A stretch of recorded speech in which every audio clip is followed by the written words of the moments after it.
Everything will be fine, and we'll have a long, happy life together, the husband said when he was still trying to win her over.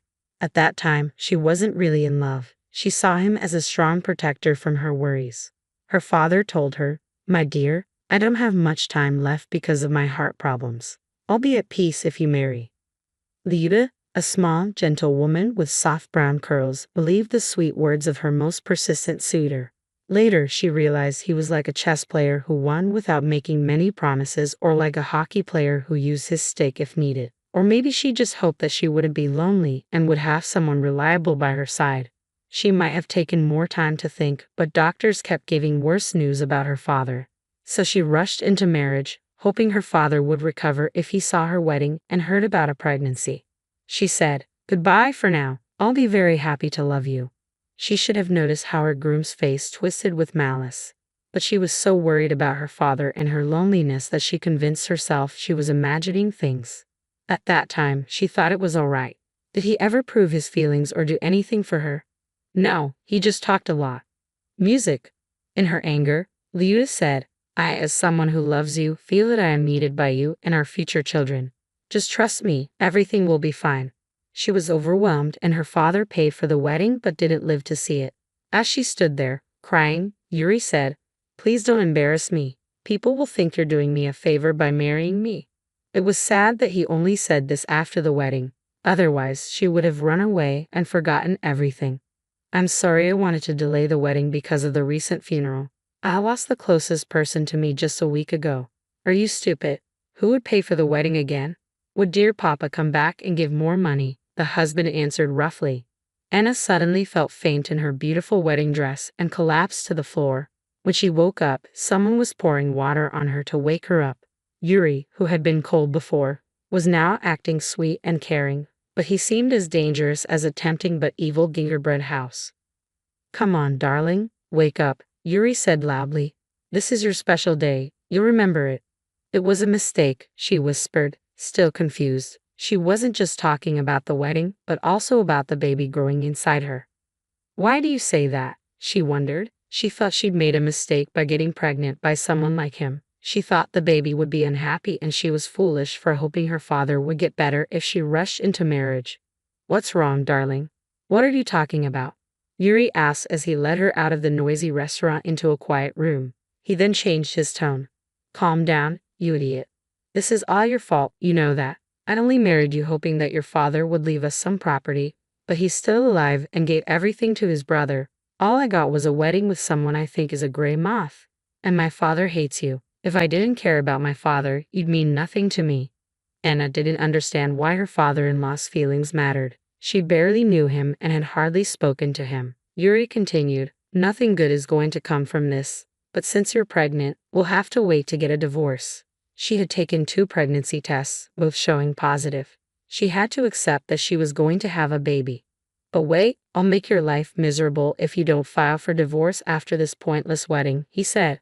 "I'll put up with this disgrace only because. Career, people, and appearances. If your father hadn't left me that inheritance, I wouldn't have bothered with you at all," Yuri shouted, his face red with anger. Lyuda couldn't understand why her father had given all his property to her half-brother from his first marriage, Andrei. She didn't even know Andrei well. The news only came out at the funeral. All that was left was an old house no one wanted to fix up. Andrei had said something odd. "Believe me, Dad wanted to protect you." "What do you mean?" she asked, but Andrei said it wasn't the right time to explain and that someone would tell her later. It wasn't just that she found herself almost broke. She began to question if her father had ever truly loved her or if he had been pretending, like Yuri was now. This doubt was tearing her apart and suffocating her. "Yuri, I need to get some fresh air and then we'll act like everything is fine. Don't worry, after the wedding, you probably won't see me again except maybe during the divorce. Even then, we can handle things separately," she said calmly.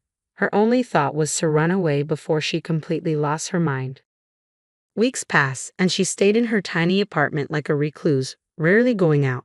Lyuda struggled to eat as she thought about her humiliation.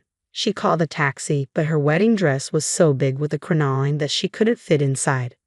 "First, you better change quickly, or we'll run out of time," said the driver, his face red with frustration. Liuta pulled out manicure scissors from her bag and, with the driver watching in shock, roughly tore the crinoline from her dress. Finally, the crinoline was gone, leaving only the wedding dress underneath. She was glad she had picked a dress that could be altered into a mermaid style by removing the crinoline. She didn't want to wait or call a minibus, she just needed to get away. As she traveled, she nervously glanced around, afraid she might do something drastic in the back seat of the car. Finally, unable to keep quiet any longer, the driver said, "I'm not one to give advice, but sometimes couples make up and things can look better in a new light, Lyudmila." For some reason, Liuta clung to these words, hoping for a change with the baby or improvement in her relationship. She waited, hoping for a call that might give her a brief sense of being needed or at least postpone making any decisions. She felt like she was a target, wounded and alone, needing time to heal. But nothing changed. An elderly man in an expensive suit came to deliver her divorce papers. "But he knows I'm pregnant and can't divorce me," she said. "What can I do? The more people like this argue, the more money I make. If everyone behaved decently, we'd be out of work. Sorry for being blunt, but I'm out of money and energy. I'm overwhelmed," she complained, though she knew he didn't care. The bald man just shrugged and said, "I'm not here to play therapist for the poor. Call a free help hotline if you need one." He waited for her signature and warned her not to delay or upset his client. "Yuri Arkadyevic told me everything. He knows about your life. Don't try to blame him. If you know who your real father is, handle it with him. Women these days are impossible. There's no room for sympathy," the man added. Liuta realized her husband had spoken badly about her, and she couldn't find the words to defend herself. What was the point of trying to prove anything to this cold, money-focused person? A week later, she prepared to follow the divorce summons. She decided not to spend money on a taxi since she didn't have the strength to work and had quit her job. Her savings were nearly gone, and she didn't want to call her half-brother, fearing another harsh lecture. After 2 subway transfers and a minibus ride, she walked quietly to face another humiliation, trying to keep her mind blank but unable to stop the tears. Suddenly, Liuta started to gasp for air and had to sit down on a bench. She had arrived early for her next challenge, and her usual habit of being overly punctual, along with the stress of recent events and her pregnancy, probably contributed to this. A hand touched hers, and she heard someone say, "Get away from that scoundrel quickly. When you get home, open the mirrored wardrobe and look behind the double wall. You'll be grateful for this day." "How do you know about the divorce?" Liuta wondered, suddenly recalling every word. She looked up and saw a gypsy sitting in front of her. Weary, she said, "I understand. You saw the sad woman near the divorce place. I don't have any gold or cash. Don't expect it and don't believe in any fairy tales, Liudachka. I'm not asking for anything," the gypsy said seriously. Her face seemed familiar, but Liuta couldn't remember where she had seen her before. "Please just leave me alone," Liuta asked, feeling overwhelmed and not wanting to deal with anything else. It was unclear how the gypsy knew her name, but maybe she had seen the documents in Liuta's bag while she was asleep. "Don't forget about the mirrored wardrobe and the divorce," the gypsy added. "We'll meet again, and things will be much better for you," she promised before disappearing. Liuta felt a flicker of hope about the mirrored wardrobe. She checked her bag and was relieved to find nothing missing. When she arrived at court, Yuri was there, but the crowd had vanished and her sadness over her father felt even heavier. The proceedings went smoothly, with nothing to divide. Yuri only wanted the ring he had given her back, which she handed over immediately. "Good luck," she said to him as they parted ways. "Who needs you?" "You're a nuisance," she added, using her grandmother's favorite phrase. It was sad that her grandmother had drowned with her mother on that steamboat. So many losses in the past 3 years. She even wondered if her father had left everything to Andrei because he had lost his mind under the strain. This thought made her feel a bit better, and she even managed to smile. Yuri recoiled in anger and stormed out. Liuta realized, regardless of whether the gypsy's words about the wardrobe were true or not, she was already grateful to be rid of this insensitive man. She took a taxi to celebrate her small victory, glad that the gypsy hadn't stolen anything and hadn't caused her any more distress. When Liuta got home, she examined the old oak mirror with its intricate carvings and found a screwdriver. She used it to remove the screws hiding the back wall of the mirror. Behind it, she discovered a key and a note in her father's handwriting. Liuta opened the blue old suitcase that Mom left behind from her last trip. Andre will tell you the rest. He's your friend, and your half-brother adores you. Liuta was shocked but had stopped being surprised by anything. She unlocked the suitcase and inside was a huge amount of cash, so much that she couldn't even count it, probably several tens of millions. Along with the money was Andrei's phone number, and she remembered that he had never given her his number before, though she wasn't sure she had asked for it. The note continued, "I'm glad I made an impression on you. My acting studies weren't in vain. Let's meet at the cafe near your house. I'll explain everything. Your half-brother seems to be waiting for you." When Liuta asked about the call, she was surprised that Andrei admitted he was the gypsy. The gray eyes and sharp nose matched. "I've been waiting for your call," Andrei said. "Okay," she said, remembering. When she got home, she took another pregnancy test. Even though previous tests had shown positive, life can be unpredictable. This time, the test was negative. Whether or not the gypsy was really Andrei, the test gave her hope that she might not have to have a baby with someone like Yuri. While she never would have considered ending the pregnancy, she was relieved that she might not be expecting after all.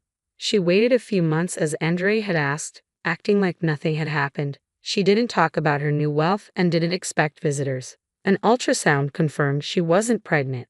Andrei explained that Yuri's father had been her father's enemy and had ordered his son to marry her, take her property, and make sure they had no children.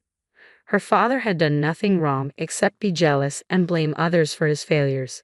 Yuri, who idolized his father, followed his orders. The fake documents and false pregnancy were all part of the plan. "But why didn't Dad warn me about marrying Yuri?" she asked. "Well, who knew? Dad was very ill when all this came to light. He was afraid that telling you might cause you to lose the baby. It was his grandchild too. So he sold everything and left you the suitcase and note," Andrea explained. "Now you're safe. Yuri and his father have fled abroad to escape the debt they hadn't repaid and are facing legal trouble." "I thought you were a wicked stepbrother, glad I was left with nothing," Liuta said with a smile. "Why did you pretend to be a gypsy?" "It was to help you and let you know about the money secretly. If Yuri had seen us together, it might have raised suspicions. He was watching you," Andrei said. "I studied acting, and by the way, I'm happy to share the success with you. I know my father didn't part on good terms with your mother, but he supported us both. There was no cheating involved, and we stayed friends. Well, I'm going to move to a new apartment. I don't want Yuri coming back and asking about the child who will never be born," Liuta said. "Good idea. You always wanted to be an architect and move to the northern capital, right?" Andrei asked. "Yes, you know everything, just like a gypsy," Liuta teased. "Don't say that. I'm a good person, and as I promised, we met, and things are better now," Andrei said, sounding like the gypsy again. Liuta sighed with happiness. It wasn't just about the money. She was glad to have found someone reliable and close. Thank you for sticking with the story. If you liked it, please give a thumbs up. All the best to you.